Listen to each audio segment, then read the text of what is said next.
Hey, welcome back. I'm so excited that you came back. So let's talk about stress today. So we're going to talk about stress and how to break the stress cycle. You are busy and you are tired and you are stressed out. Okay? So let me tell you a little story. Then we'll get to the stress part. So today, me and my little man were picking the last of the broccoli. He's 3.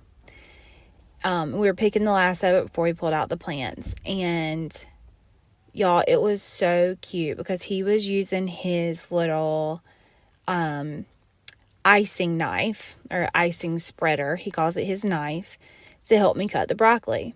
And it is so stinking cute to see him so focused and intent on cutting the broccoli in just the right spot and saying, "Look, Mama, I got one." So anyway, I had one of those moments today where I looked up at him and the sun was just right and hit him, like all the angles were right. And he looked like a little angel standing over my broccoli plant, helping me cut broccoli. It was one of the most stress-free moments I'd had all day, and it was absolutely delightful. So let's talk about your stress and how you can find those bright moments in your day.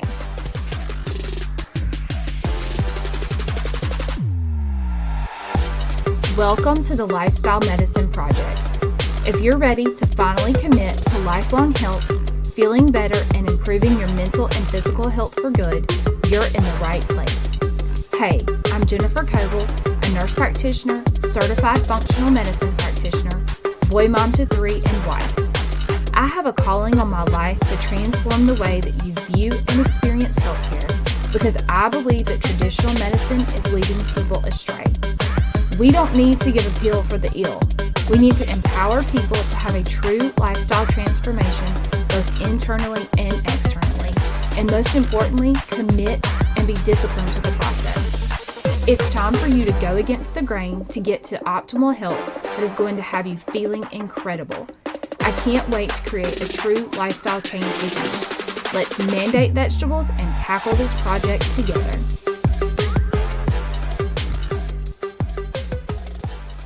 Okay, y'all. So first of all, God is amazing. He made us such intricate individuals. Like, it just blows my mind every time you think about it. So he gave us a stress response. And the stress response is a survival technique that is built in as protection for our bodies. So, stress is a normal reaction. But when it becomes, so it's normal, like short term, your body deals with it. It gets rid of all of the stress hormones, and then you go on about life. But when stress becomes bad is when it becomes long-term, chronic, causes so many symptoms, from body aches, just random body aches, to brain fog, to sleep loss, insomnia. It can cause so many different things. So when stress triggers the fight or flight response, it encourages us to take action and avoid danger. But unfortunately, our body doesn't know the difference between a bear chasing us and work-related stress. It's all the same to our body. It's all the same. So there are different stages that your body goes through when your stress response is elicited. First is the alarm stage. This is when your body goes into panic mode. Your sympathetic nervous system or your fight or flight system activates so it can protect you from the stress, and your brain triggers your adrenal glands to let out cortisol and epinephrine. And then the rest of your body is alerted to these symptoms, and this is where you feel your heart racing, your blood pressure go up, your blood sugar rises, you start breathing heavier, you start sweating, and your pupils dilate. Your heart's racing to pump more blood, your blood pressure goes up, blood sugar rises so your body can have that sugar ready so that whenever you have to run, you have the energy. You start breathing heavier so you can have more oxygen, and you start sweating so you can be cool not overheat, and then your pupils dilate so you can see better. That's the alarm stage. Could you feel that alarm? Now, once stress goes on for so long, you have the adaptive or the resistance stage. So after the initial response, your body tries to return to its stable state, which is called homeostasis. But when your stress reactions are too strong or triggered too often, your body remains on high alert. Now, as a result of this, your body builds up a resistance and a tolerance to coexist with these ongoing stressors. However, this extended release of hormones has adverse effects on your body, which lower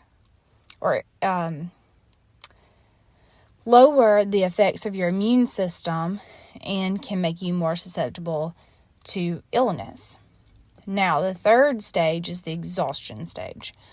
So your body continues to function in this wired, go stage. Your emergency resources, vitamins, minerals, everything, they're depleted, and your body begins to shut down. And finally, your body is it cannot cope with the continued high demands, and you have burnout. And this is because our body is not designed to be chased by a bear 24/7. And that's what our body thinks is going on when we are chronically stressed. So, how do you break this cycle? So, there's a different system called the parasympathetic nervous system that turns off the fight or flight response that the sympathetic nervous system turned on. Now, this system helps your body return to normal and helps the body to rest. So, unfortunately, in our fast-paced world of running and going and taking this kid there and taking this kid there and having to cook supper and put up the dishes and wash the laundry and keep your husband happy and keep everybody happy and doing all the things and worrying and blah, blah, blah, blah, blah. Chronic stress, that's chronic stress, worrying all the time. Our rest and digest system does not activate as easily.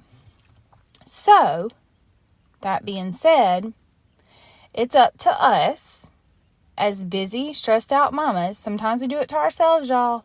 Sometimes we do it to ourselves and we don't realize it.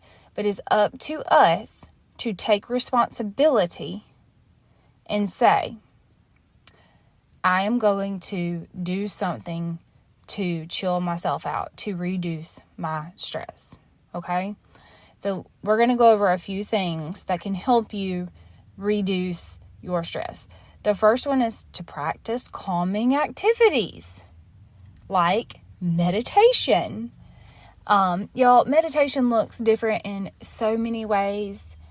You could sit on your back patio in your long chair or whatever. Sit with your eyes closed, just listening to your surroundings and being thankful for what God has given you. It can be reading your Bible. It can be sitting in a cross-legged position, quiet. It can be laying in your bed, quiet. It can just be sitting still. There's also apps that you can use. Y'all can definitely Google those. Another thing that you can do is to organize your work and living spaces to be clutter-free, peaceful environments. So y'all, I personally love the concept of minimalism. The more crap and the more clutter I have in my house, the more anxious I get. And so we, redid our house several years ago, and at that time I took the opportunity to kind of pare it down. And then every once in a while I go through and I'll pare it down again, because the more cluttered it gets, the more anxious I get, and the more mean I get, honestly. So y'all, that being said, my kids are not deprived. They're not deprived because they don't have toys falling out of their closet. They're perfectly normal human beings, in my own personal opinion, that appreciate and understand that what they have is a privilege and not a right. So they appreciate the few things that they have versus having an abundance and just leaving it to the side and whatever, I'll just get a new one. Okay, so all of that being said is to say, organize your work and living spaces. So make your desk like a nice, peaceful, whatever, if you have a desk. At home, just like pick a drawer. Pick one drawer and clean it out. And I guarantee you, before you know it, you'll be moved on to another drawer, and then maybe a closet, and then, it's a snowball effect. So, number 1, practice calming activities. Number 2, organize your work and living spaces so they are more clutter-free and more peaceful environments. The third way to break the stress cycle is to plan your schedule using a daily or weekly planner. I know y'all are like, oh my God, how many times is she going to tell me to do this?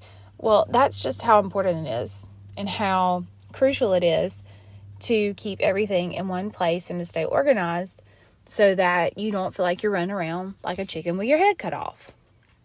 I personally use the Christian planner, but whatever planner you get, just use it. Use it. Number 4 is to prioritize your tasks and to focus on one thing at a time.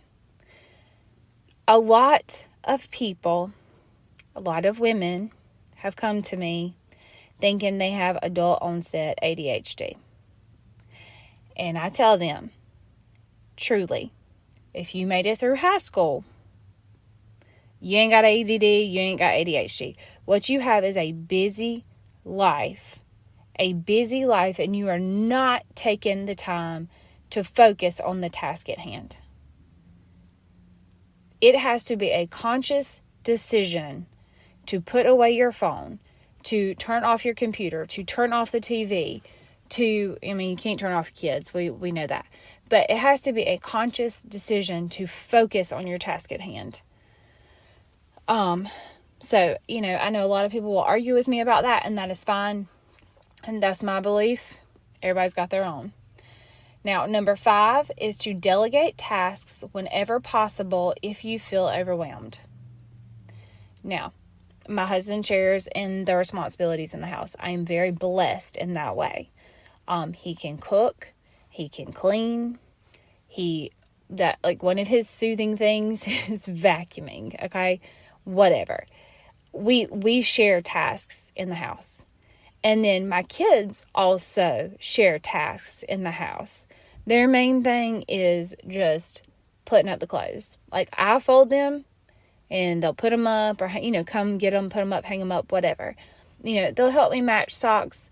We don't have specific chores that have to be done. My kids will help me in the house if I do get overwhelmed.